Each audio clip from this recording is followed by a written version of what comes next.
ಕರ್ನಾಟಕದಲ್ಲಿ ಹೆಣ್ಣುಮುರಿ ಸರ್ ಅವ್ರದ್ದು ಸೂಕ್ತ ಮಾರ್ಗ ಅಂತ ಬರಿತಾ ಇದ್ದೆ. ಅವರು ಉದ್ಯೋಗ ವಿಜಯ ಅಂತ ಶುರು ಮಾಡಿದರು ಪ್ರತಿ ಗುರುವಾರ ಪುರವಣಿ.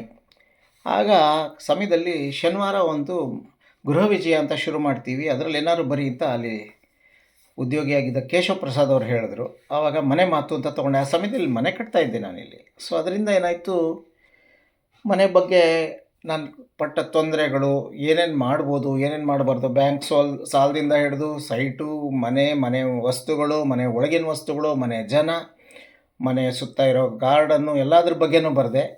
ತುಂಬಾ ಅದ್ಭುತವಾಗಿ ಬಂದಿದೆ ಅದು. ಯಾಕೆಂದರೆ ಸಾಮಾನ್ಯವಾಗಿ ಎಲ್ಲೋ ಓದಿದ್ದೆ ನಾನು, ಫಿಕ್ಷನ್ ಬರೆಯೋರಿಗೆ ನಾನ್ ಫಿಕ್ಷನ್ ಬರೆಯೋದು ಬರಲ್ಲ ಅಂತ. ಹೆಚ್ಚು ಕಡಿಮೆ ಅದು ನನಗೆ ಒಂಥರ ಸವಾಲಾದಂಗೆ ಆಯಿತು. ಯಾಕೆಂದರೆ ಏನು ಬೇಕು ಮುಖ್ಯವಾಗಿ, ಏನೇ ಬರೆದ್ರೂ ರೀಡಬಿಲಿಟಿ ಅಂದರೆ ಓದಿಸ್ಕೊಂಡು ಹೋಗಬೇಕು, ಅದು ಮುಖ್ಯ ಅಲ್ವಾ. ಸೊ ಇದನ್ನು ನನಗೇನು ದೊಡ್ಡ ದೊಡ್ಡದಲ್ಲ ಲೇಖನಗಳೆಲ್ಲ, 400 ಪದಗಳದ್ದೇ ಆರ್ಟಿಕಲ್. ಯಾಕೆಂದರೆ ಒಂದು ಪೇಜಲ್ಲಿ ಹಾಕಿ ಅವರು ಶನಿವಾರ ಅದಕ್ಕೊಂದು ದೊಡ್ಡದೊಂದು ಛಾಯಾಚಿತ್ರ ಕೂಡ ಹಾಕ್ತಾಯಿದ್ರು.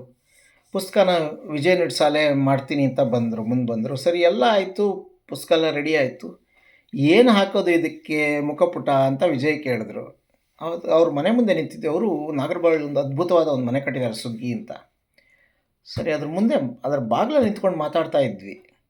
ಏನು ಹಾಕೋದು ಅಂದಾಗ, ನೋಡಿ ಈ ಮನೇಲಿ ಹಾಕಿ ಫೋಟೋ ಅಂದೆ.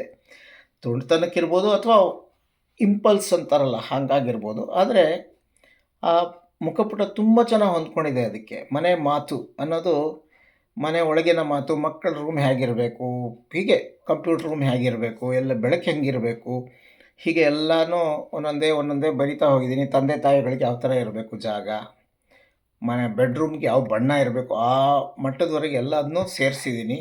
ಮನೆ ಕಟ್ಟುವಾಗ ಸಾಕಷ್ಟು ನಾವು ತೊಂದರೆ ಪಟ್ವಿ, ಅದನ್ನೆಲ್ಲ ಸೇರಿಸಿದ್ದೀನಿ. ಅದರಿಂದ ಮನೆ ಮಾತು ಒಂಥರ ಎಲ್ಲರ ಮನೆ ಮಾತು ಕೂಡ ಆಗಬಹುದು. ನಮಸ್ಕಾರ.